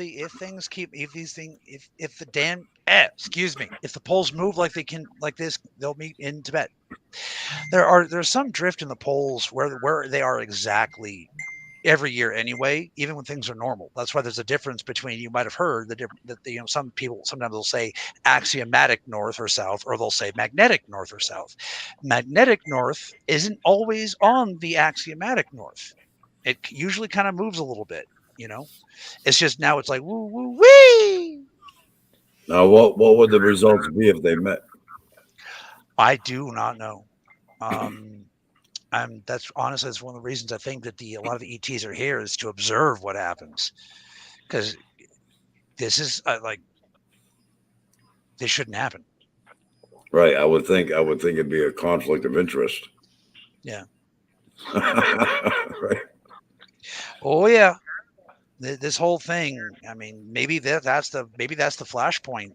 Okay, so there's some psychics out there, and we're not going to say names, but some of you are watching, that have been living this recursive life, like over and over and over again, like Groundhog Day, but for the whole life. And they all have, the main thing they all have in common is it all ends in this giant flash, and then they start over again. Right. Maybe that's the flashpoint that they're talking about. I don't know. And I'm happy to be able to say I don't know. And it is a fact that history repeats itself. So, yeah, this probably has happened in the past. It's just maybe it's shrouded in mythology, or just maybe nobody left alive to remember it. Who knows? Harmonic convergence, very probably, of some kind. What is the beast? Is it the vaccine, or is it the implant? Oh, the biblical beast. Okay. Yeah, physically, man is the beast. That's an opinion. I personally like the idea of an actual monster like rising up out of the water, like "Rawr! I'm the beast and I have cool powers." I vote for that. Like the hairy house in Apocalypse. That's my vote. But I don't know what the beast is. What I do know is that the mark of the beast will be something that humans inflict upon themselves. Right. So. Yeah. So the lion is beast of the jungle. Man is beast of the world. Yeah. And then there's Lyrans. So and that is. No, we don't get. Here's the thing: we don't get tapped until it's time to mess somebody up. So something's about to go down. Have you got any images, Cassidy, you can show on the screen of what you are actually producing? Creatures, your daughter? Oh, from the toy store? Toy store. Let's see. I don't know if I have anything prepped. Just wondered. Okay, maybe for the next show. Okay. Hold on. No, hold on. Nope. They got removed. I had a bunch in here ready to go. But okay. if you guys, set it up for the next show. I reckon that'd be a good idea. All right. But yeah, we're opening a toy store, and that was one of Char's dreams, and so we're making it happen. And yes, our 3D printer is currently broke, which is why we're doing a pre-order special on BleedingViolinStudios.com. We overloaded it. There were too many orders, and we didn't realize that the printer wasn't screwing around when it said "Don't overload it." But I don't think Cassie, that you've noticed that you started having problems with that printer when you were printing out a toy image of Mr. Bradley Powers.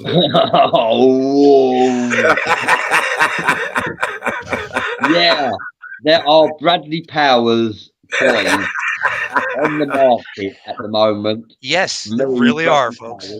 And the toys look better than I do, I've got to be honest. And Cassie Lightwing designed them. In fact, I'll have them ready to show up here in just a second. You're gonna show the one of Bradley. No. The funny part is, what broke it was a Cthulhu. We were printing out a Shoggoth from the Cthulhu mythos, and then weird shit started happening. And it was like, we figured, oh, well, nothing. We'll print the entire Shoggoth at once instead of in pieces. Bad. Do you have any of Shah? Do you have any of Shah as well? Yes, sir, I do. Yeah, Shah and me. Yeah, that'd be great. Any of yourself? Yep. All the principal members of the Lion's Pride who've given me permission are going to have a figure. We've got Katie, we've got Kristen, we've got Bradley, we've got Jim. Hasn't given me permission yet, so we don't have it. We don't have. Well, you got my permission. I didn't want to ask. I was waiting for you to offer. Oh, I didn't. It's me with a different helm. Yeah, really. Yeah, I think we're going to look somewhat alike. Yeah, Jim's the one. For those of you who just joined us, Jim's the one on the right, and I'm Bradley Powers on the left. Jim's the American Bradley Powers. I'm trying to. I had it all worked out. It was all in a folder. Now I can't find it. Yeah, you would believe Facebook tried to stop the show from actually launching. Okay, let them try. All right, so if you want, let me just click over. I got it prepared. All right, so the first one is Mr. Bradley Powers. Present, share screen, share window. Make sure no porn is up. There we go. So yeah, there's Bradley Powers. Now the cool part is once it's all finished, we can make this in any scale that we want. Right now, though, if we were to order them from Hero Forge instead of getting the printer, they're going to be literally this big. Literally, I have one right here. Cassidy Lightwing. Okay, the Cassidy Lightwing one is right here. That's the Cassidy one. Oh, Cassidy. Yeah. I was digging out some photos. I've got 3 photos of you, Cassidy. I like them a lot, actually. There's Char. Oh, well, bless her. God bless her soul. And for those of you who are gamers, yes, that's a natural 20 she's holding. You have Kristen. Now, now there's multiple versions that are going to be coming out. You know, like for example, there's these that look relatively normal, but then there's the next wave, part 2. Like for example, you're going to have Bradley Powers and and Bradley's seen it. There's he's shooting energy out of his wand. So like there's the normal look, and then there's the superhero look. Yeah, thank you very much, Cassidy. And this also includes the board game that we've been developing to describe the conflict between Lyrans and Dracos. Oh, I'd love to have one of you and Jim. To be honest with you, I'll buy 3 definitely. I'll buy more than 3 actually. Now that I've got permission, I'll be making Jim soon. Yeah, I can't wait to see it. Yeah. And Jim with Rambo. Yeah, it's possible. But yeah, so Yes, that's David Wilkes is asking, have I have a bunch of screenshots. Do I have your permission to post them? Please share. Yeah, absolutely. And that is bleedingviolinstudios.com/shop. So, yeah. But yeah, so that's what we've been doing. Where is hers? Yeah, I'll make you one, Candy. Holy crap, Candace. For those of you who are new viewers, Candace has done so much to help me understand humans. Like, Candace was the one who got through to me that I had been essentially lying about my presence in the astral plane because I just completely misunderstood what you guys meant. Like, she has been such a good friend. And she has no fear of smacking me with it on my nose like Cowardly Lion. And I'll be like, "What's that for?" And she'll be like, "'Cause you're being a dick." I'll be like, "Okay, yes, stop. I'm sorry." So yes, we'll absolutely make you one, Candace. Yeah. Oh, and Drax. Yeah, I don't have a picture of Drax. Drax on here too. But yeah, so all of the members of not BVS, I'm sorry, but the Lion's Pride, which also includes Parafam and the Esoteric family, everybody. I want to bring everybody with us. There's enough to go around. There's enough success to go around.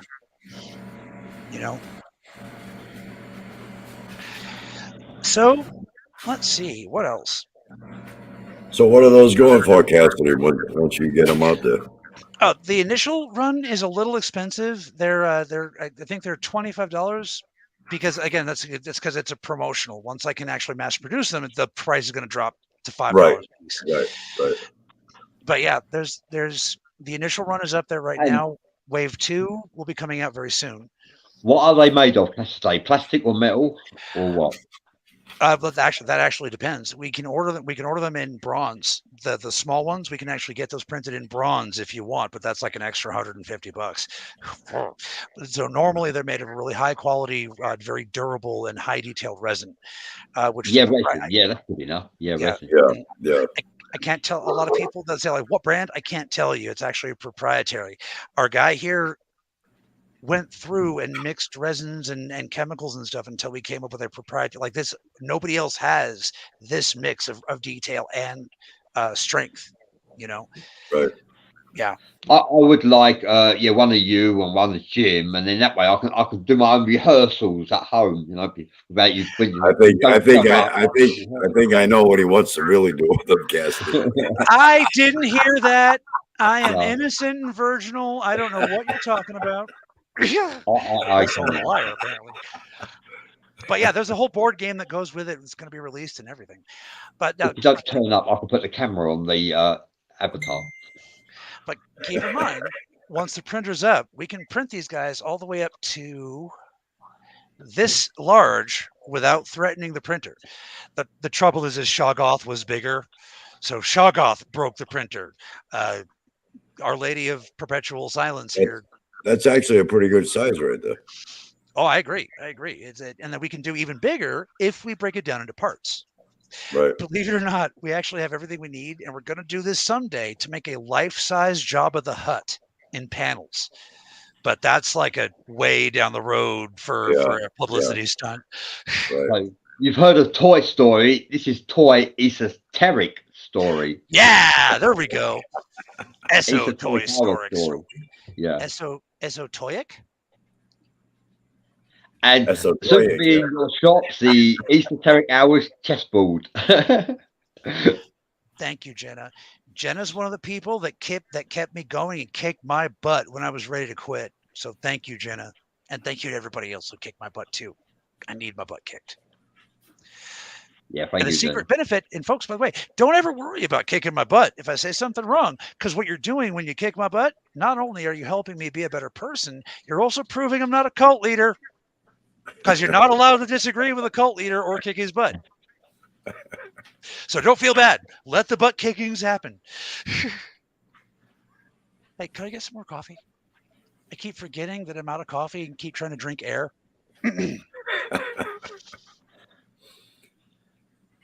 Voodoo again. Yeah, we could probably do that.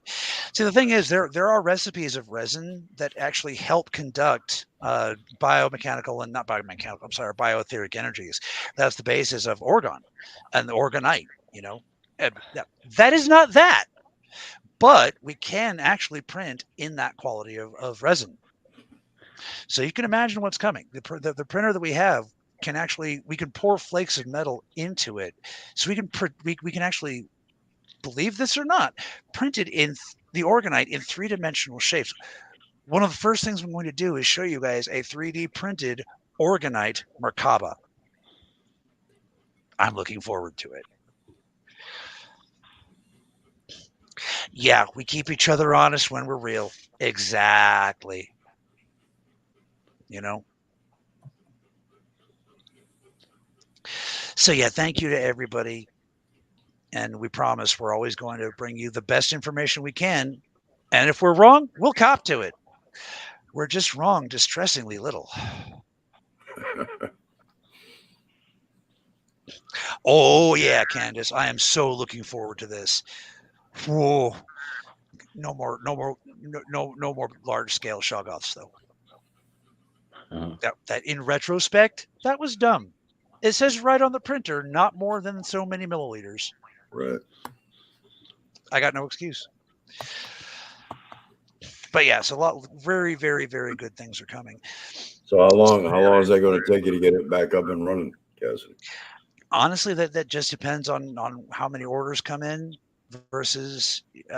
Okay, so we've been running into some financial difficulties. Normally, I fund BVS out of pocket, and it's not a big problem. We make enough money now. Once we're off our feet, once we're back, now that we're back on our feet, and the crisis is over. However, Shannon had a seizure at work. When you work at a weed dispensary and you have a seizure, you get pulled from the floor. So yeah. And she got cleared by the doctor to go back to work soon. But that means that right now, during this crisis, we are also boned. Yeah, kind of like in limbo, yeah. Right. Hence the purpose of the pre-order. And again, we got characters from our books, characters from the fiction, and we got so much more coming. Not only that, we also have represent several artists who also make their own figures, but those aren't up there right now because that wouldn't be pre-order. But yeah, see, that's what I'm talking about. Mm-hmm. If we were all a tribe of Native Americans, folk, I think Jenna would be our Heyoka shaman, or at least one of them.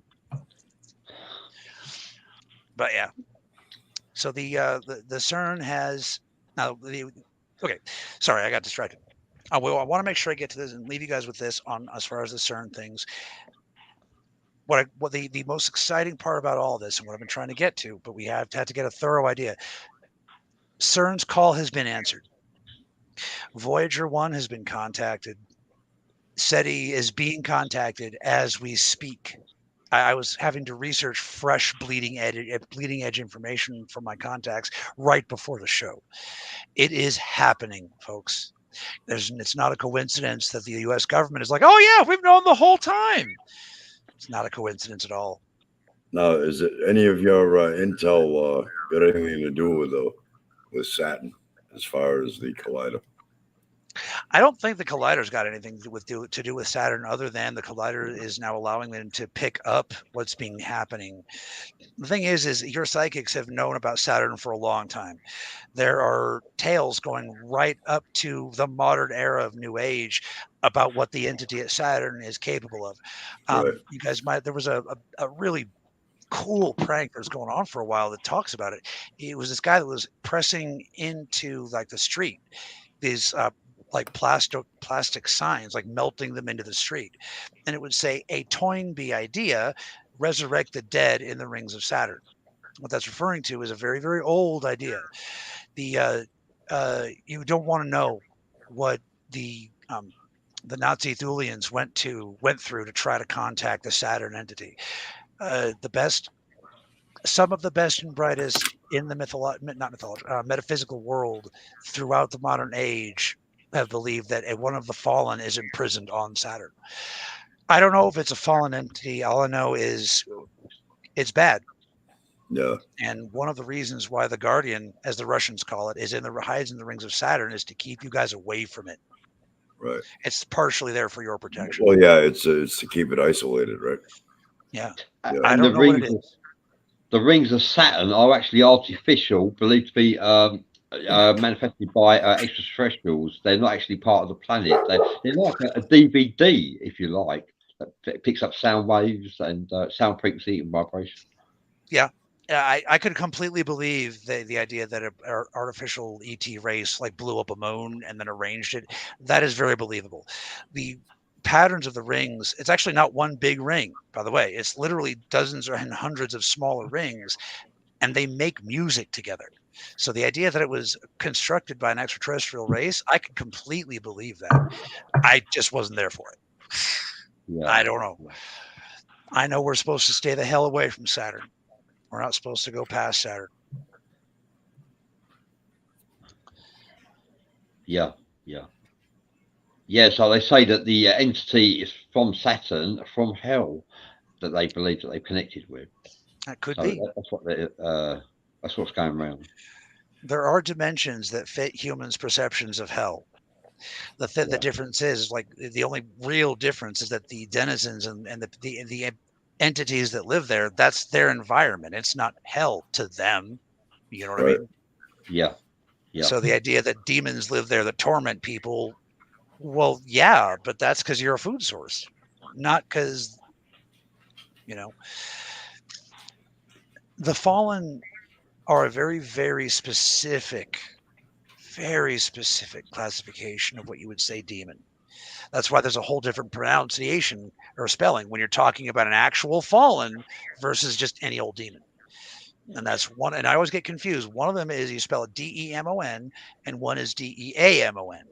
Absolutely right. I haven't heard that expression for a long time. Yes, that's right. Actually, the demon, you got daemon and demon. Daemon, D-A-E-M-O-N, are actually there to enhance the life of you, enhance your life, and enhance the lives of mankind, enhance the lives of those around you, your loved ones. Whereas the demon, D-E-M-O-N, vibrates at a low vibrational frequency. They despise human race, and they will actually attack you and mess with your mind, and they tune into your sorrow, your despair, your anguish, your anxiety, your depression, eventually leading you on a path to suicide. And David Wilkes says he's actually seen a real demon. I can actually confess to that myself. I have too. Yeah, demons are real. Absolutely. So have I. But if you've never seen a ghost, spiritual entity, or demon, then how you expect to believe? So I understand that too. I do understand atheist point of view, even though I don't agree with it. I do understand it. Well, I think that's why we're trying to capture like an actual demonic incursion on camera, because you can't deny a demonic incursion. There's nothing. Okay. The temperature drops even when it shouldn't, even when there's no physical reason. The flows are energetic. You can actually watch a corpse decompose in front of you when there is a fallen in the presence. We just got to catch it on a camera, I have learned that spiritual entities can actually materialize in the flesh into this realm. Not all spiritual entities can do this, but some can. And I've witnessed this on 2 occasions where they've actually been there, maybe 3 actually, where I've actually they've been there in you couldn't see through them. They were solid matter, but not all spiritual entities can do this, but some can. Yeah, absolutely. Yeah. I think in the Ghostbusters scale, that's what they call a class 5 full body free roaming vapor. Yeah.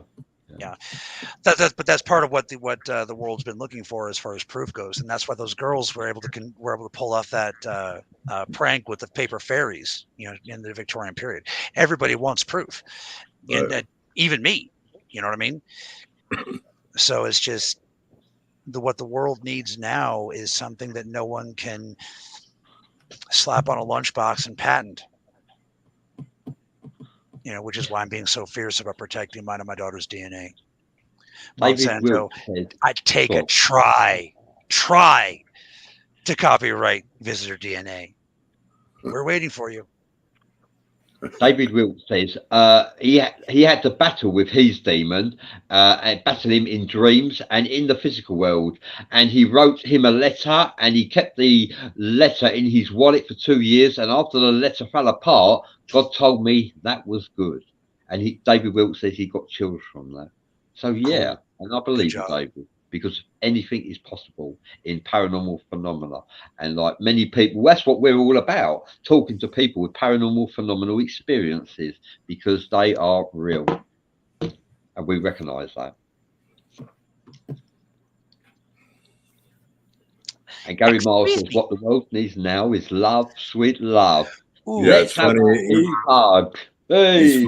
Funny he said that, because I was just thinking that as you guys were talking. Yeah. See, now I feel bad because my brain is going to what the world needs now is another Frank Sinatra. Like I need a hole in my head. That's a real song. I didn't make that up. All blue eyes. Yeah, I like Frank Sinatra, but like the Mafia. It's like Elvis Costello. Elvis Costello doesn't actually dislike Don Henley, but the song "Don Henley Must Die" is pretty catchy. The funny part is they're friends, and Don Henley will get up and sing it with him sometimes. It's awesome. Don Henley, you rule. I don't like your music very much, though. Well, okay, let me rephrase that. I like the Eagles when I'm in a bad mood. And the reason why so many people don't like the Eagles is because it's composed in minor chords, which are specifically designed to bring your mood into a sub vibration. And that reads to a lot of people as feeling down somehow, but they can't put their finger on it. So they just avoid the Eagles. I like the Hotel California, because it's a song about voice hearing, and voice hearing is a real phenomenon that actually does exist. Oh, God. Conscious-minded entities, as well as government, as well in infiltration, admittedly. I don't like to say that. I can check out any time you like, and I'd like to see you make me not leave. I think I did it wrong. I could listen to you sing the whole song, actually, because as long as it's not the Bates Motel. Oh.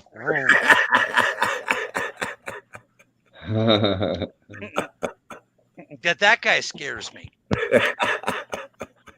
What, Jim? Jim Andre scares you? No, Norman Bates. Norman Bates scares him, not me. Right? Yeah. Norman Bates scares me, but Pennywise doesn't. Or the demon from Smile. I watched Smile, and I'm like, this is not scary. Wait, so the demon exists in my own mind, and the demon's like, I'm in your mind, and all I can think of is welcome to Thunderdome, bitch. Same thing with Pennywise. It's like I can't get or that time Anthony Hopkins plays the psycho killer.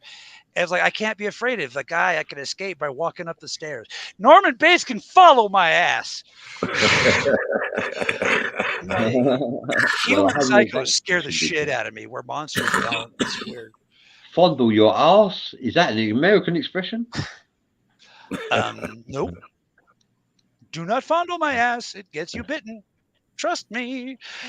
Don't ever yet. Here's just a good rule for life. Now that you guys are becoming aware that somebody that you meet on the street may very well be a Lyran in human disguise, don't touch him with anything you want back. Okay, that joke was funnier in my head. Yeah, my name is nope, not doing it. I didn't see that. Oh, yeah, okay, who's saying that? Donnie Lothridge says you can check out any time you like, but you can never leave. Probably an implant, lol. From Don Lothridge. It could, but it can also refer to that basically the mind virus. And I'm not attacking anybody's politics, but there's a certain aspects of culture that originated in California that it's like a mind virus. The more and Drac backed me up here. He's seen it too. We both lived in the same part of California, Modesto. But once it gets into people's heads, it's like they become a zombie. It is terrifying. And I wonder if he wasn't referring to that sometimes.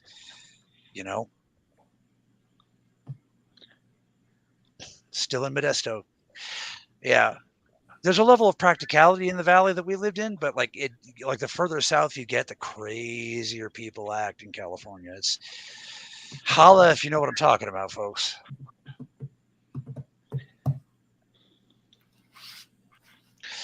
And I can't help it. I'm hearing that in the theme from the Cleveland show. My name is Norman Bates. I'm just a normal guy. I've got my own show now, but I'm from Family Guy. It works. Holy crap. So, yeah, lots of good things. You guys are being contacted on every possible spectrum without burning your bodies to a crisp with ambient beta radiation poisoning. It is going exactly like we've presented. Okay, and not just me, guests who try the abductees, encounterers, psychics. I mean, hell, even Alex Jones. The next thing on the Alex Jones bingo list is the revelation of hyperdimensional war with extraterrestrial beings. Not our fault. I'm going to share this. Backpack Birdie says 10,000 milligrams of vitamin C and no virus can live within you. Okay, thank you for sharing that, Backpack Birdie. Pleasure to have you with us, as always. And I'd like to back to the Hadron Collider. CERN was actually the CERN laboratory was founded in 1954. Okay, and it is one of Europe's first joint ventures, and now has 23 member states. I just want to share that with you as we're discussing the Hadron Collider.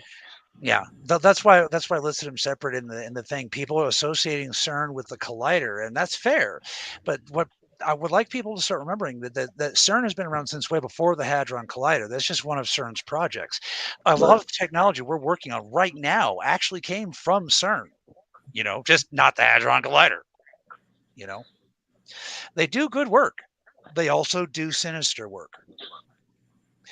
Part of the important things about times and vibrations coming is credit where credit is due. And my favorite example is going to be Trump, because he's so divisive. Everybody has an opinion.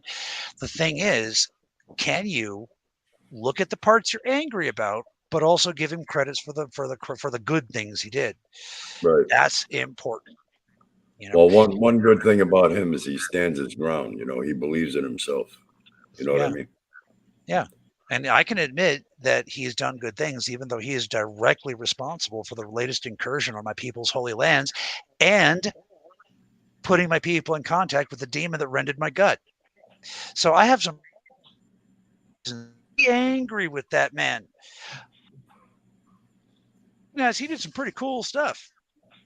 He believes in what he's doing. North Korea. Yeah, he believes in what he's doing. Yeah. Sorry. Go ahead. Yeah, Backpack Birdie saying CERN started with honest intentions, but as everything, it became corrupted. Right. Yeah. Same thing with the LGBTQ. It started off with good intentions. Those of you who are old enough remember, we got our equal rights by proving children were safer with us than with any other demographic. And at the time they were. Now look at it. Corruption is everywhere. Yeah, it's everything. It is in everything. It is natural. It's part of the natural cycle. If people could put aside the taking it personally, why me? Have you met this planet? Everything here is competition. Many of us visitors, when we get here, we try altruism. We try to get it to work here like it works back home. And it just doesn't. I recently came out of my altruism vow. I can't even believe I survived that thing. But I did it. It just doesn't work here. Altruism can work in moments. It can work in great, wonderful, life-changing moments, but it is not the norm. Right. So if everybody could put it aside that it's personal, it's not. It's just that everything you want, somebody else also wants. And some of those people are going to be bad people, willing to hurt to get it. Oh, yeah. Yeah, do anything to get it, yeah. Yeah. But that doesn't mean humans are I know, like Jim is like, people equal shit. People equal shit. That's a song, by the way. But it's just, this is a bad time to, like, no species could maintain their highest vibration under these circumstances. What we're looking at right now is a spiritual stress test, and a spiritual endurance test, And the thing is, even for the enemy, it is too. Because, think about this for 1 second.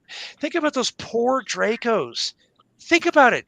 Those poor Dracos watching everything they've worked so hard for fall apart. I mean, can't you just have sympathy for the Dracos? All their slaves are escaping. They're losing control of all the money. Think how they feel. Can you guys tell I'm being sarcastic? No, there's two sides. The point is, even the enemy is suffering in this time.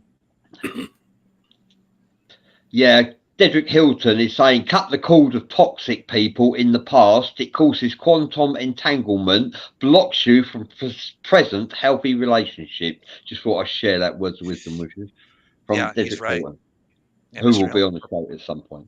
Professor Hilton is correct. What the wild part, though, folks, is that what you realize is that events that are life-altering, that are going to happen, say, 5 years from now, they're already having an effect in your life. Events ripple both ways. So what the messed up thing is, and the Greeks used to recognize this phenomenon. They gave it a name and a god, but I can't remember the name of the god right now. But it's that whole the inevitability of fate. Part of the reason why that happens is because these events in the future, they ripple backwards and funnel you towards that event. You know what I mean? Which is usually not a good event. But that's why self-discipline, self-control, understanding, that's why I always tell people, if you want to pursue magic, light work, or whatever, make the goal to learn about yourself. The superpowers will come later, naturally, in time. But learning about yourself is the only way to avoid these future ripples.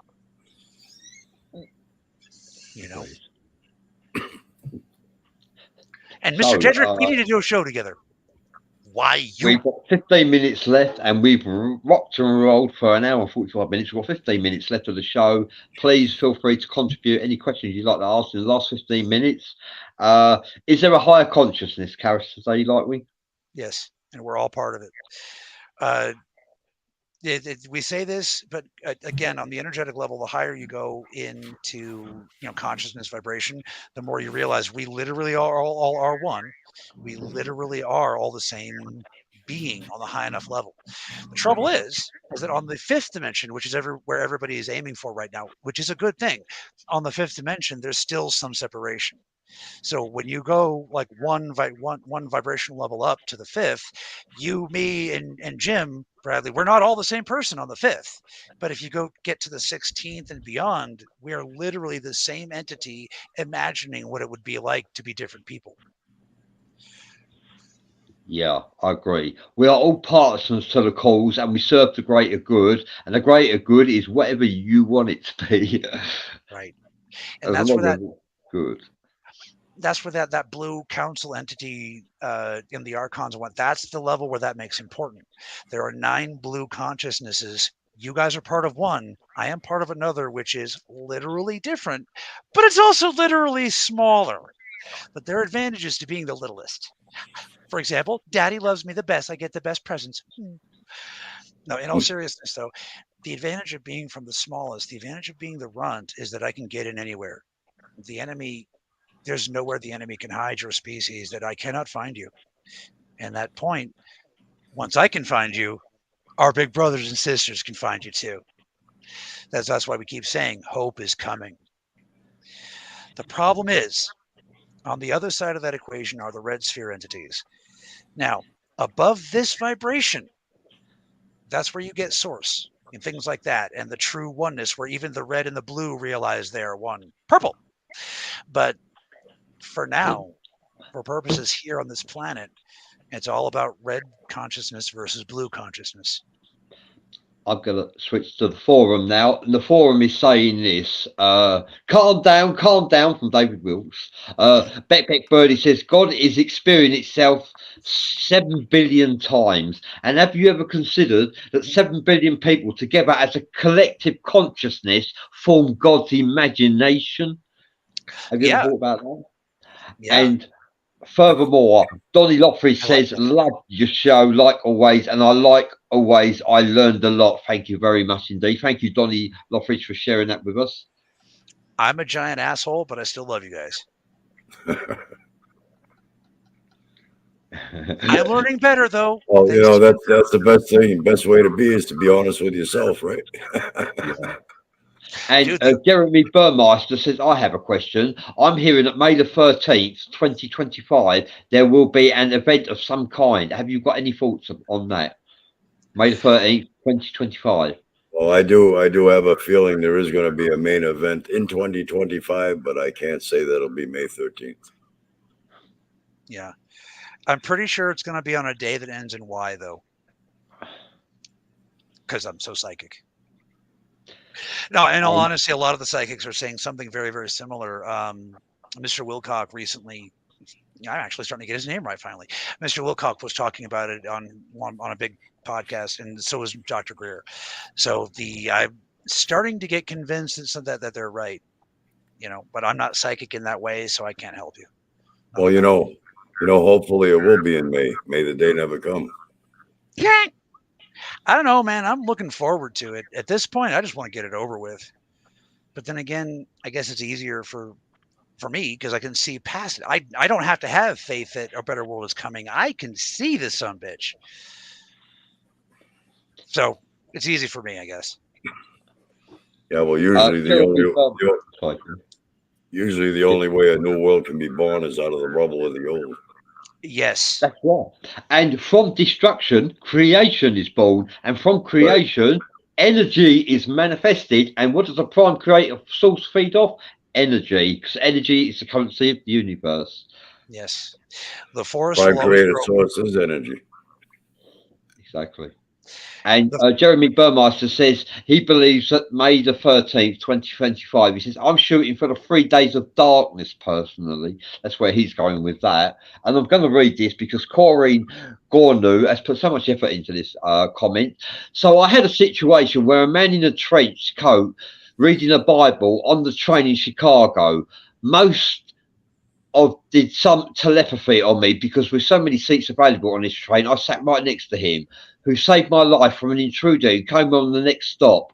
Was he a guardian angel of some sort? Because everything altogether felt so intertwined with something supernatural. That's called the synchronicity of time, Corinne. The synchronicity of time. The synchronicity of time is actually a paranormal phenomenal event that actually does occur and is real and does actually happen. My first response would be, hey, it would probably some kind of spirit warrior, some kind of light worker, even if it was just some dude who knew Reiki. The awakening is upon us, and you guys are going to be running into more and more people who can actually bend light and manifest reality. So yeah. But yeah, the 3 days of darkness, that is okay, so when that happens, folks, do not be afraid. Remember my words. It will be okay. It's like a reset. It's happened to humanity before. It's happened many, many times. It will happen many, many few times in the future. The solar equation has to reset itself. Yeah, once the balance gets so far out of whack, there has to be a major reset of some sort. Yeah. And Jeremy Burmeister says, great guests, good to hear all your voices. Jeremy Burmeister, these are not my guests. This is EsotericHours. These are my co-hosts. We the founders. My iconic, legendary co-hosts. Right? Yeah, especially picked, hand-picked. Hunted down. Hunted them, or was it the synchronicity of time? Blessed me with their presence. I don't know. Either way, somebody was looking out for you. Maybe your guardian angel ushered you that way to say, hey, you see that weirdo guy over there? Well, what you don't realize is he can bring chicken back to life. No, not you with the beard. In with the beard. Yeah. In with the goatee beard and the hat. Oh, Jeremy, that sucks. Andre you're on about. Has anybody else been having that problem? I've been hearing reports that people are having almost like their internet is being turned down on purpose. Is anybody else experiencing that? I haven't been, but I mean, I'm in Colorado. Well, how many times have we experienced it though when we're talking about certain subjects? Yeah, but that's them trying to fuck with us. Exactly, yeah. See, for you all watching right now, Facebook actually have intruded into our show, Esoteric Hours, and they have cut the feed, some of our streams, but we still managed to broadcast to you and bring the show to you tonight, today, this evening. However, some of the streams that we broadcast to have been cut because they severed by Facebook, and there's not. Oh, and StreamYards are having a go at us now as well. Can't believe it. And you guys will notice it's always when we're getting deep, but what they don't realize, and I'm not going to fucking say your names, but some of you that are watching right now, I'm telling you this because it's the ones that don't. Those of you, you know who you are, obviously. What they don't realize is that we have a couple of electrokinetics in the audience. So when they start flexing on us, our couple of our audience members just go na na na na na na na na na and flex it back. Like they I'm talking about they've brought us back from being completely disconnected. You know, it doesn't always work, but such is the way of things. I'm going to read this. We've got 5 minutes left, okay? Corinne Gornu has says, here is a last question, and I'll leave you guys alone. Okay, Corinne, go for it. She says, I had a lady at a powwow function selling holistic items, and I picked a mini crystal ball that was attracted to my hand, and she asked to give me a blessing and processed to take a glove off her hand and put some liquid on the tip of her hand, and she placed it on my navel and ran it up to my mouth and mentioned it came from a water drum, and when we all gather from this said drum will be the last sign of the end of the world as we know it. Thank you for sharing that, Corey. Yeah, I'd be inclined to believe her if she's allowed it. Okay, so assuming it's a real powwow, not a Wasichu fake powwow, which aren't bad. They're good parties. It's just, you know, there's some spiritual gravitas that's not there. So if this was a real powwow, if you trust the tribe that was hosting the powwow, then I would trust her words, because they would have gotten rid of a faker, not politely. She would have fallen on her way out of the powwow. She would have fallen a few times. So if you trust the tribe, then I trust her words.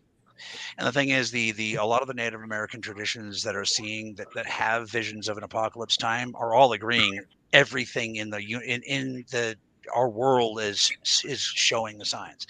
There are actually secret Hopi signs that you're not ever going to find them on YouTube because we do not share them with non-shaman. That even these secret signs that white people don't even know are starting to come true. The black snake is here, but so is the white buffalo.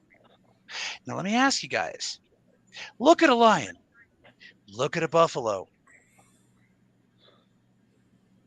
That's all I'm going to say. And on that note, we have like 2.5 minutes, and I'd like to say it's been a pleasure being a part of the show, hosting the show, and having Jim Andre and Cassidy Lightwing beside me, my partners in crime, and divulging the truth. We're your partners in time, not in crime. Time, that's right. Thank you. Give it a minute. I'm sure this will be a crime too. And I'd like to say thank you, everybody, for your contributions to the chat forum. It's a pleasure to have you near us. Thank you for supporting us, for sharing us, for subscribing, for following us, and for being with us all individually or collectively. It's a pleasure to have you near us. You are esoteric intellectuals. Many of you, most of you, all of you are esoteric intellectuals. To tune into us for 2 hours, you must be, absolutely. And you are thinking out of the box. And that's what we're all about. Of course, in Esoteric Hours is a show that causes you to think outside the box. And on that note, we've got like 90 seconds left. Thank you for your time. Over to Jim Andre and Cassidy Lightwing. Yeah, thanks for your interaction. Interaction is the key. Yeah, thank you guys. We are only as strong as our signal, and you guys are our signal. So we love you, everybody. Be safe out there. See you on the next one. Okay. Bye. Bye. That's all the time we have for now, dear lights. Thank you so much for joining us. If you enjoyed the show, don't forget to hit that like button and share with your friends. We have a great many people to reach, but we are only as strong as our signal. The world can be a scary place, but you don't have to face it alone. We love you, everybody. Be safe out there.